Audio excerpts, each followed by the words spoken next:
ঘুমই হচ্ছে না, এখন তোমার মর্নিং হলো, এ কথা আমাকে বললে কিভাবে হবে? আর রাতে তোমরা কি করোটা কি?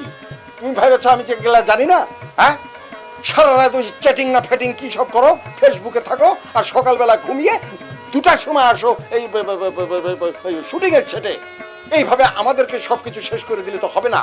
তোমাদের জন্য এই প্রডিউসারের কাছে আমার কথা শুনতে হয়। এভাবে চলবে না, এভাবে চলে না। ভাইয়া আমি যাই করি না কেন, আমি কিন্তু দেখেন আপনি ফুললি রেডি হয়ে মেকআপ নিয়ে তারপর এসেছি। এখন আপনি শুধু টেক করার ব্যাপার।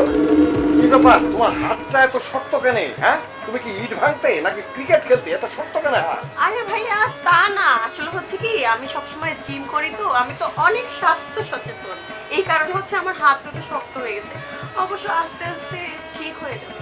বাই দ্য ওয়ে, আমাদের মহানায়ক উত্তম কুমার কোথায়? তাকে যে দেখছি না, এসেছে নিশ্চয়ই। আসেনি মানে?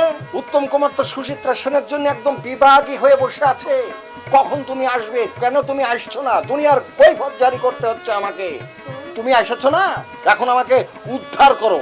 আর এই যে কি যেন তোমার এই যে খরগোশ টরগোশ, এগুলা সাবধানে রেখো। লুট করে লাভ দিয়ে কোন দিকে চলে যাবে, তখন আবার আমি সমস্যায় পড়বো। ওগুলো নিয়ে আমাকে কিন্তু কোনো কথা বলতে পারবে না। এক্সকিউজ মি ভাইয়া, হ্যাঁ, এতক্ষণ আপনি যা যা বলেছেন সবই ঠিক আছে, বাট আপনি আমার মনটিকে কখনোই খরগোশ বলতে পারবেন না। ওর সুন্দর নামটা হচ্ছে মন্টি।